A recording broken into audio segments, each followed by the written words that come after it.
All right, so everything's somewhat tidy now. We've got our track elements, we've got the basses, got the sample saying everybody, and we've got the ad-libs and the main vocals. And it looks like we've got two different verses here. Notice I labeled V1 here, then this is, you know, chorus 1 or breakdown or whatever you want to call it. And then somewhere around here we have V2, verse 2, and the outro there. And he told me about this blank spot because I'm gonna lay down some scratches on that later. We might do an episode about that, but not today. All right, so we have now at least organized this track, and I went through and I turned off all the random vocal effects. Let's see what was actually going on there that I turned off. So we've got a warm and wide effects rack. So these are all from the stock audio effects racks like mixing and mastering, and it's got a lot of neat stuff. I used to do this all the time. I would just like layer one audio effects rack, like, oh, I like what that does, so let's, you know, maybe tweak the parameters a little bit. Let's just leave that there, and then find another one that I like. So we've got a warm and wide master on it, and then, you know, string submix in here and whatever. And maybe he liked the reverb from this one, and, you know, the widening effect from this other thing. But I would advise, you know, I used to do this all the time. Try and stay away from using the audio effects racks that are stock without actually knowing what's going on, especially on like a vocal track, because you know, it was a long time before I actually got into these and understood what each bit was doing. And you end up with 2 or 3 of them, and you don't really know what they're going to do together. And you know, before you know it, your track sounds weird, and you don't know why. You notice that there's a compressor in this one before the concert hall verb, and there's also like a compressor in this one and a compressor in this one. Not sure if he had all 3 of these on or not, but you know, you really don't need your vocals to be compressed multiple times, limited multiple times, or whatever. Like, what you want to do is get to a place where you understand what that audio effect rack was doing and can either reproduce it or, you know, go in there and tune exactly so all of it will do what you want. So these were good things to do on vocals, though. You want the EQ, you want you know, some compression, some limiting. You know, reverb is often really good, but, you know, I like to stay away from the stock combinations of them and just do what I think works for the particular thing in mind. And I have a pretty standard thing I do with hip-hop vocals, you know, for starters anyway. So let's do that. Let's do that right now. Here's what I would do with these vocals. Let's see. So first, I'm going to loop a little segment of it. It doesn't really matter. I just like to hear the same bit over and over when I'm tweaking. And not when I'm tweaking the settings, that is. I'm not tweaking right now. That bird about the window that he's in. It's a kick that bird about the window that he's in. It's a shocker to my core. Never once before. Shocker to my core. Never once before. Took the time to figure out the source of the... All right, that's cool. That'll work. Now, your basic vocal chain usually consists of a gate, an EQ, a compressor, and a limiter, just to get the levels right and the frequency ranges. Already those 4 filters, I usually use them in that order. Some people use the compressor before the EQ in certain circumstances, but this is your basic thing. And these things, if you're going to mix in Ableton, you want to know what all these 4 players do, and you want to be able to use these just inside and out. They're really, really important. So if you don't really like know in your heart of hearts what a gate is and how it works and what it's for, you know, these are all things you should know. And compressors in particular are very subtle. I'm still learning new things about compressors, so, you know, I'm right there with you. So let's just see what's going on. So their role, this may be obvious. The gate is to turn things down that aren't very loud, i.e. ambient noise. Gate's supposed to get out your ambient noise. You know, in some situations you use your gate to get rid of breath sounds and things, but usually with vocals that I work with, you can't even get away with that. It's just like lower things like a hum in the background or whatever in between what the person says. And if you want to take a breath out, you're probably gonna just get in here and cut it out manually. But oftentimes nowadays people like to leave the breaths in. You know, it sounds kind of organic, or just turn them down a little bit. You know, we might do some of that later. But the gate gets things that are already quiet, just a little bit of noise out of there. So let's see. And the thing I love about this gate in Ableton is that I can hit flip and hear just the things that have been taken out and make sure I'm not taking out any of the vocals. So that's what I'm going to do. I'm going to lower the threshold and, you know, just make sure that I'm taking out just things I don't want in there. Shock it to my core. Never once before.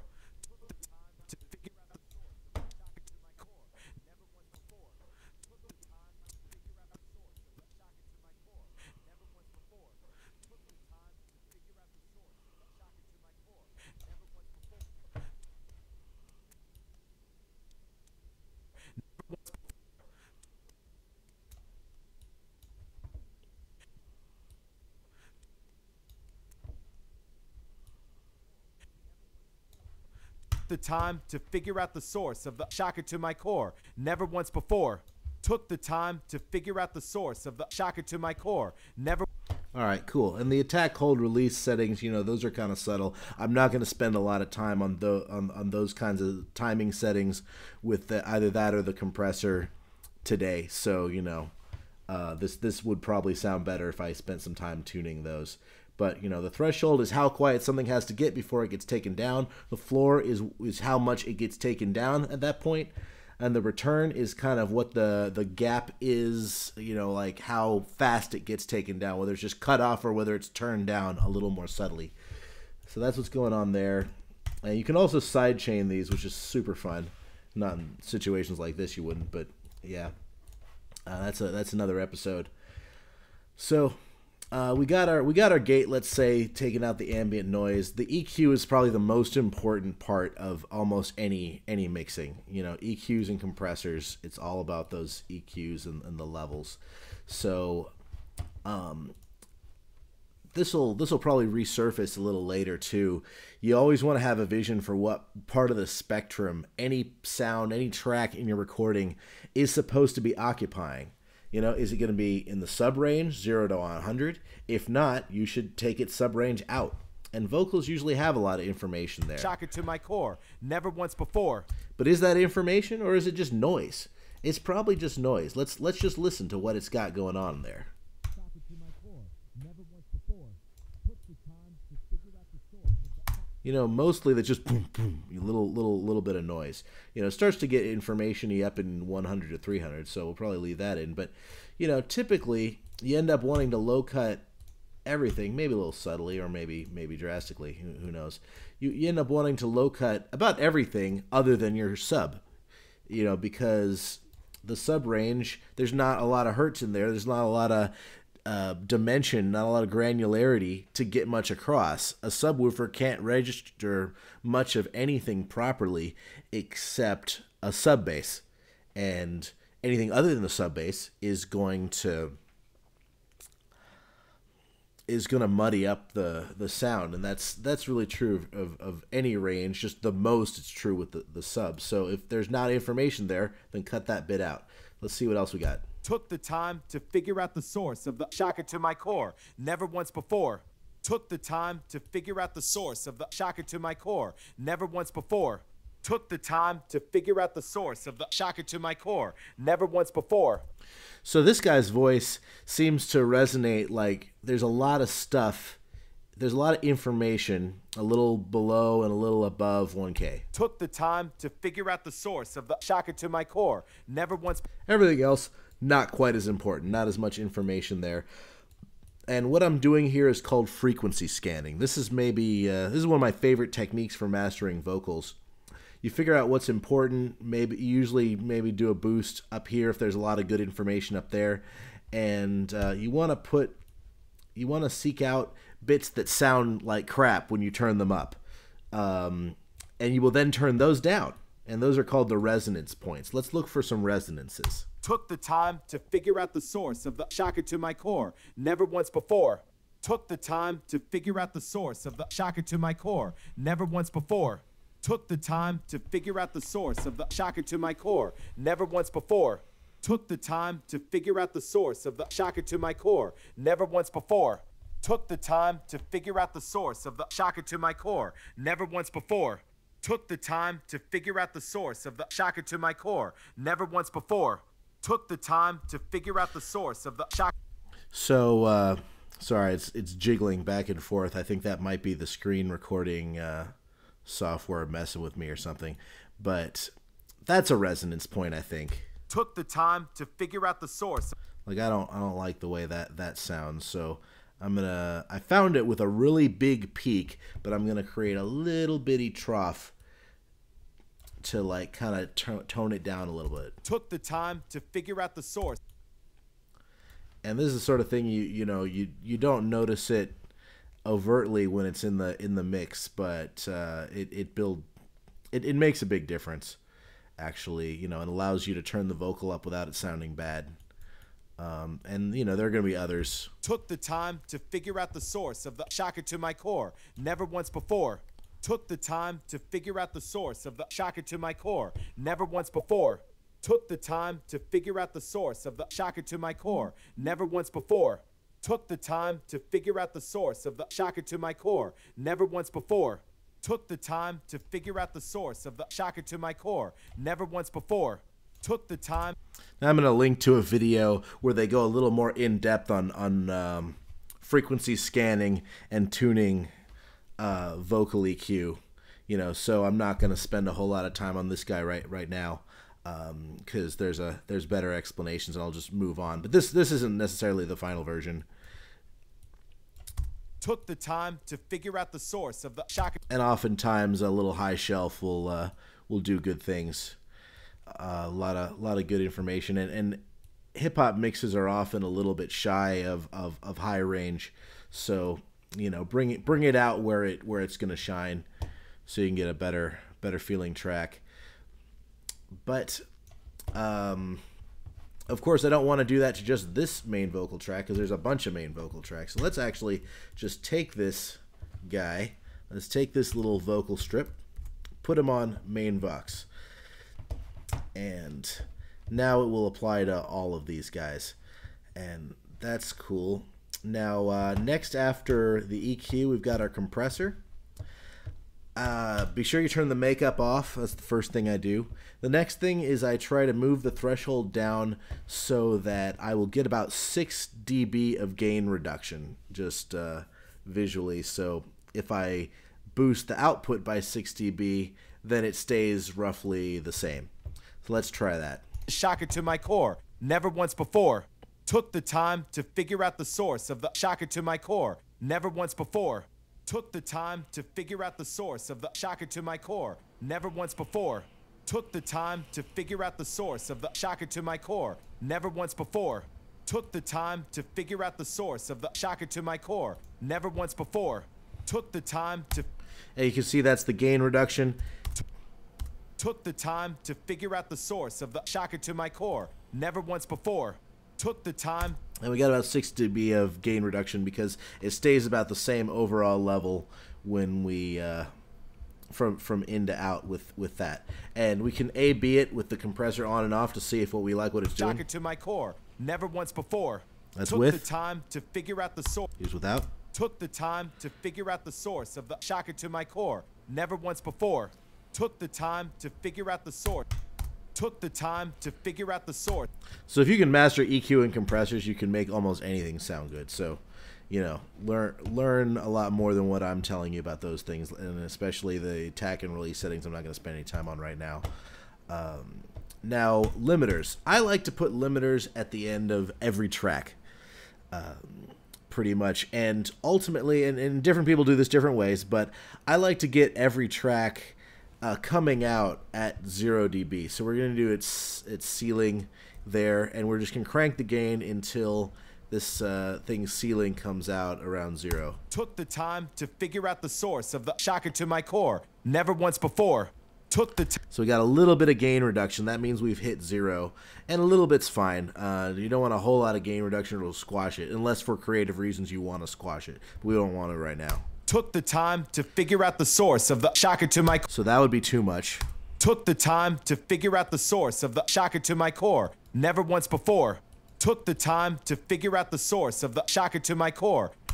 Right. So now we got most things getting just a little bit of limiting there, not much, and there's going to be some outliers that end up getting more and get through the compressor, but those peaks probably deserve to be squashed a little bit, and we'll know if one of these tracks ends up hitting it, getting a lot more limiting, then that track probably needs to be turned down. But in general, this will keep every track in line. If you just do this every track, they'll all be coming through at around 0, and then you don't want it. The main Vox is 0, obviously. You know, you want them down, but that's when you just do this. And then if two different tracks have both been, you know, gain amped with this limiter here, you know where they are. If this one's at -10 and that one's at -11, you know they're at about the same level. Whereas if they were both completely different levels, this number would tell you nothing.